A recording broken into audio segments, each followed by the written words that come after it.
Hello everyone, this is ACH AI Akaya, and this is the third tutorial mission for the challenge missions in the single player portion of the game for StarCraft 2. This is called For the Swarm, and this is the last of the basic. It's basically split up into three categories. There's basic, and then advanced and intermediate or something like that. I can't remember exactly what the category names are, but the first one is called basic, and this is the last of the three. It's very similar to the Protoss and Terran versions where you basically just have one building that you have to defend. In this case, it's a spire, and they give you units. You got to split them up. You're taking on three different groups of units, so you obviously have to find the best counters in the units that you're given to take on the forces that you're going to be battling against. In this one, the first group is a group of Colossi, the second one is one Immortal, and then the last one is a handful of Void Rays here. Now, given the units that you're given, basically what I do is I grab the Infestor and the Zerglings, send them over to take care of the Immortal. The Ultralists are going to take on the Colossi, and then the Hydralists are going to take on the Void Rays, which this one's probably pretty straightforward. Round one is always relatively easily taken care of.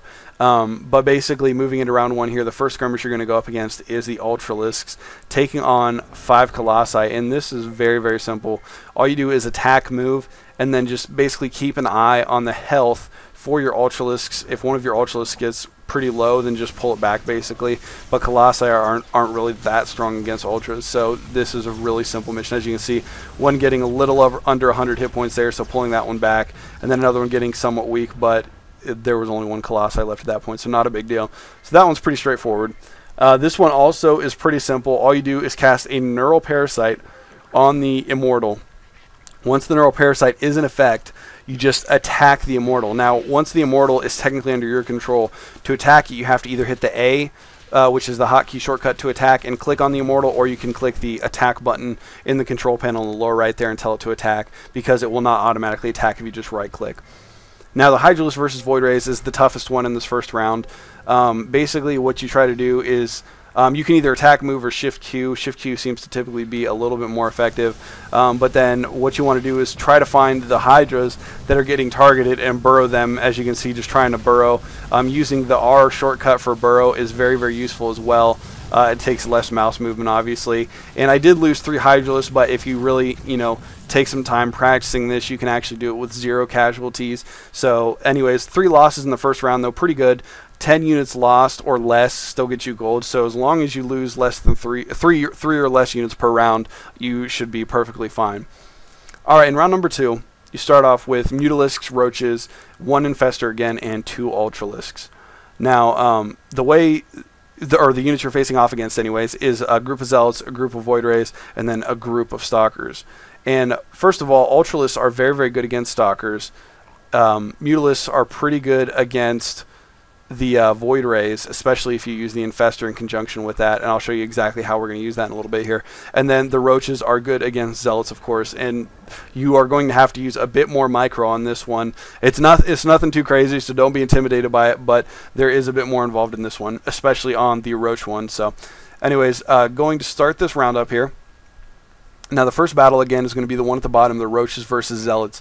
Now, the thing that you want to make sure you take advantage of is the speed on the creep, because the speed off the creep against Zealots is what's going to take a lot of damage on your Roaches. So as long as you keep these Zealots attacking something, they won't go after the Spire. So as you can see here, taking a shot, backing up, taking a shot, backing up, and just continuing that pattern until you get backed up against the wall here.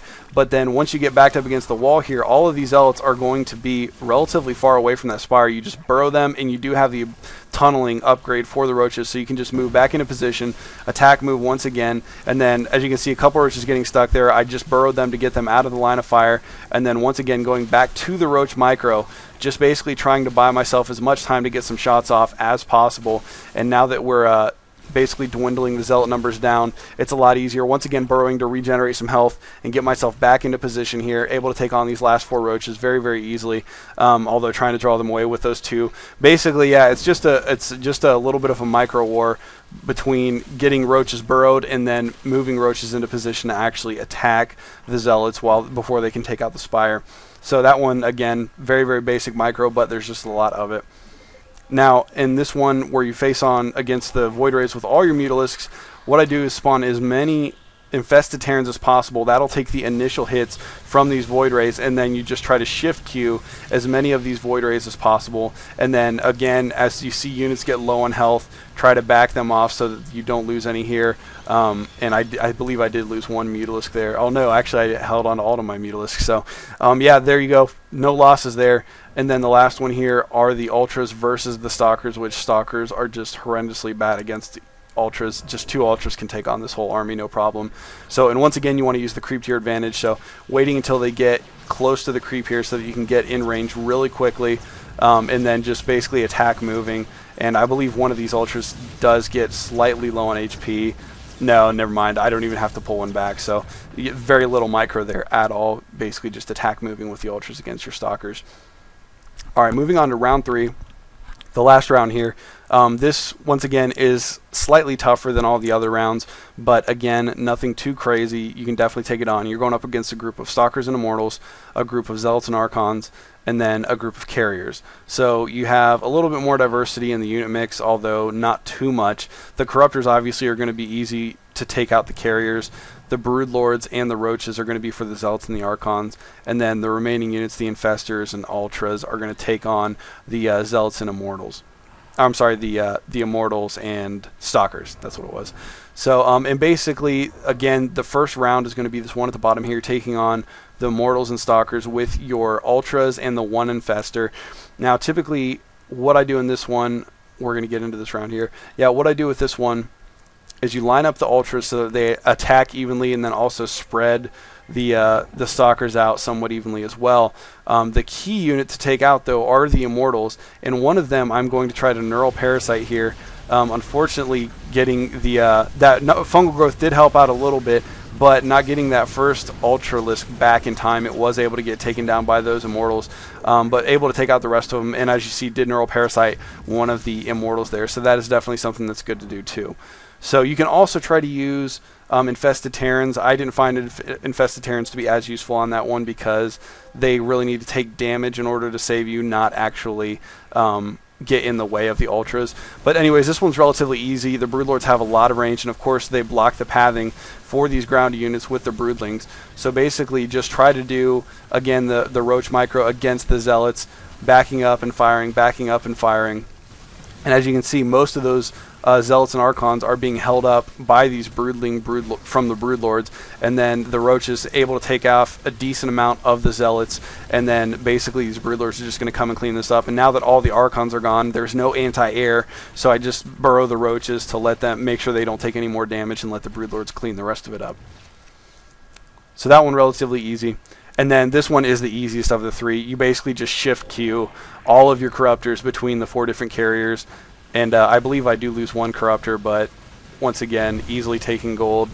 And so that's 1 unit lost this round, I believe. Yeah, I did lose. Oh, I'm sorry, I do lose a Corruptor here as well. So again, I didn't think that I would need to pay as much attention to my units and pull back any weak ones, but apparently that is something that you still do want to pay attention to in this round. But still only 5 units lost over the whole course of the mission, so getting a gold rating on that. And like I said, there's definitely some micro tips that you can improve on from the video that I've made here for you, and you can definitely very conceivably get down to 0 losses across all the rounds. I just wanted to create this basic tutorial to help you guys get started, and of course anybody that's struggling with finding the right counters or what kind of micro is needed in order to beat these challenge missions. I wanted to make sure I got that out there for you guys. So anyways, thank you again for watching. I actually am going to be getting up more of these missions. I plan on doing all 9 of them, so keep an eye out for them if you're struggling with those challenge missions. And thanks for watching, guys. GG.